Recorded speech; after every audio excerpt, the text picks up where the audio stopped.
Você está vivo. Baruch Hashem por isso, estou vivo. Estamos vivos.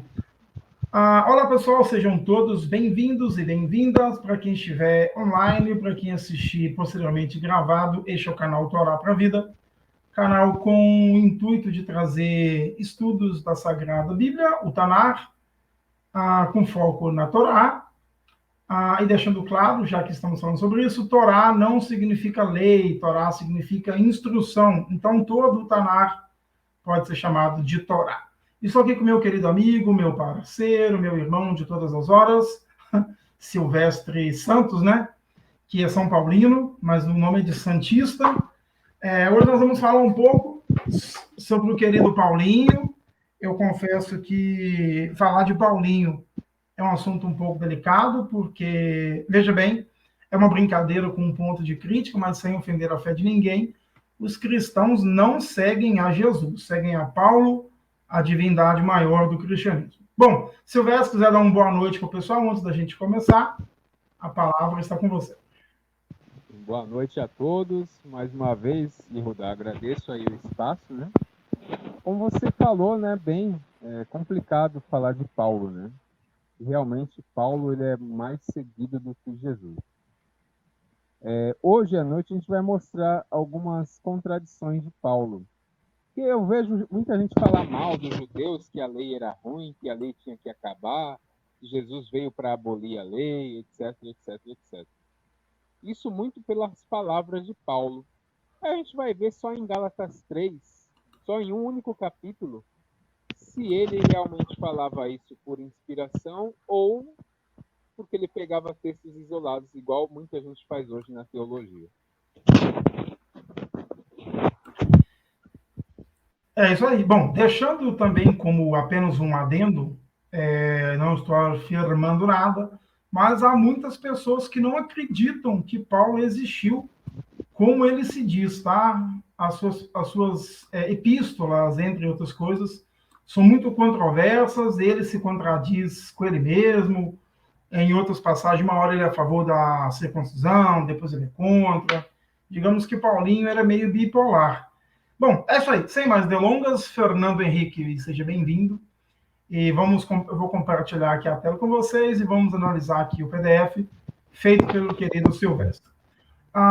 Só para finalizar, como ele disse, algumas das contradições, sem querer ser chato, já sendo, algumas porque são muitas, em poucas coisas Paulo fica de acordo com ele mesmo. Contra Jesus, aqui no canal mesmo, lembrando que eu não acredito em Jesus, nada contra quem acredita, tenho dúvida se existiu, mas importante isso não é. Paulo pregou uma coisa, Jesus pregou outra. Quem tiver dúvida e quiser ver um pouco mais, procure no canal Jesus versus Paulo. Um prega lei, outro prega isso, aqui, dá uma olhadinha lá, que eu deixo todas as passagens também. Então, Silvestre, meu amigo, a palavra está com você.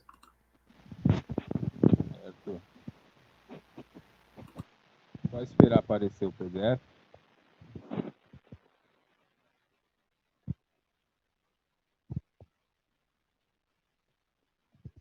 Prontinho, vamos lá. Equívocos de Gálatas, capítulo 3.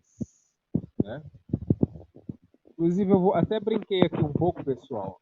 Coloquei apóstolo Paulo ou apóstolo Paulo ou apóstolo Padre. Vocês vão entender por que eu fiz isso, tá? Vamos lá. Existem pessoas que leem a Bíblia e acham que o escritor fez aquilo para elas, né? Mostraremos nessa análise que o autor dessa epístola tanto se equivocou, como também as pessoas que leem ainda conseguem piorar os seus equívocos. Antes de tudo, vamos apresentar quem eram e onde ficavam os Gálatas. Bom, Galácia, né, em grego. Era uma região da Anatólia central que abrangia a região de Ankara e Sorum, na província de Yozgat da moderna Turquia. Ela recebeu esse nome por causa dos imigrantes gauleses, tá? Vindos da Trácia. Se assentaram ali e formaram a classe dominante no século III antes da Era Comum, em diante, ou antes de Cristo, se você é cristão. Logo depois da invasão gaulesa dos Balcãs, em 279 antes da Era Comum, ela já foi chamada de Gália, do Oriente, e os escritores romanos chamavam seus habitantes de galos, Em latim, Gali, literal, gaulês, ou celta. Paulo escreveu, né, segundo a gente tem aí as datações, né, por volta de 49 ou depois de 50, segundo a Bíblia de Estudo Genebra. Daí é uma foto, né, da Bíblia de Estudo Genebra, onde eles fazem o comentário, né, da datação do escrito de Gálatas, né? Colocam aí também no ano 49, pode ir mais abaixo, só para mostrar que não é coisa da minha cabeça, né? Estou dando informações aí que, né? Bom, ou seja, a carta ela é direcionada, ó, prestem bem atenção. A carta ela é direcionada a um povo específico e não a nós brasileiros. Uma coisa que eu quero deixar claro aqui, pessoal, é que a lei, a palavra lei, ela significa instrução. Dos escritos são concernentes aos israelitas, tá? No Brasil a gente tem a nossa própria Constituição. Aí talvez você pergunte, mas por que Paulo fala da lei dos judeus aos Gálatas? Bom, vamos lá. Sabemos historicamente que Israel conquistou várias nações, né? E influenciou elas com a sua cultura.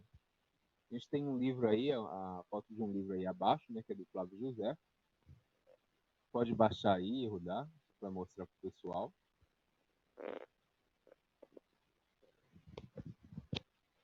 E rodar? Tá por aí? Só um minuto aqui, travou aqui, já está Ah, baixando já. Aí voltou. certo. Vamos ver essa foto aí.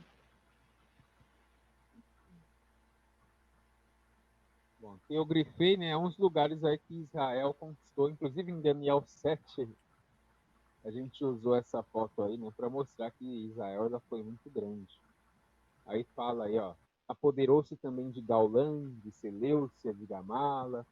Esses são todos os lugares que os israelitas conquistaram.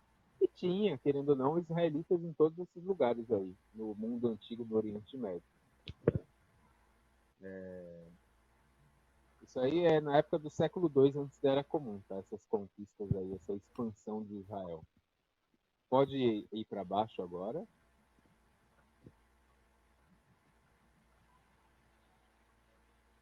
Esperar chegar para mim.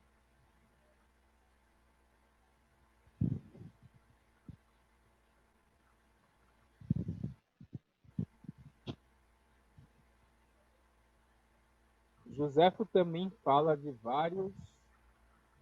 vários povos que tinham um costume, né? Do povo de Israel e observavam as suas leis. E provavelmente, pessoal, tinha uma comunidade judaica lá. Mas mesmo assim, Paulo está equivocado. Tá bom? Dito isso, a gente vai agora para o texto de Gálatas 3. Gálatas 3, verso 1. Vamos lá. Ó insensatos Gálatas, quem vos fascinou para não obedecerdes à verdade e à voz, perante os olhos de quem Jesus Cristo foi evidenciado, crucificado entre vós? Ó, pessoal, vocês observem aqui a quem ele se direciona. Então, ele está se direcionando aos Gálatas ali daquela cidade. Verso 2. Só quisera saber isto de vós. Recebeste o Espírito pelas obras da lei ou pela pregação da fé? Você está vendo que ele já está se contrapondo à lei, né? Verso 3. Sois vós tão insensatos que, tendo começado pelo Espírito, acabeis agora pela carne? Ó, aqui ele enfatiza, pessoal, que a fé, no caso do sentido dele, na visão dele, é uma crença, tá? Na visão de Paulo, é que justifica e não as obras da lei. Verso 4. Será em vão que tenhais padecido tanto? Se é que isso também foi em vão? Verso 5. Aquele, pois, que vos dá o Espírito e que opera maravilhas entre vós, o faz pelas obras da lei ou pela pregação da fé? Verso 6. Assim como Abraão creu em Deus, e isso lhe foi imputado como justiça, verso 7. Sabei, pois, que os que são da fé são filhos de Abraão. Verso 8. Ora, tendo a Escritura previsto que Deus havia de justificar pela fé os gentios, anunciou primeiro o evangelho a Abraão, dizendo: todas as nações serão benditas em ti.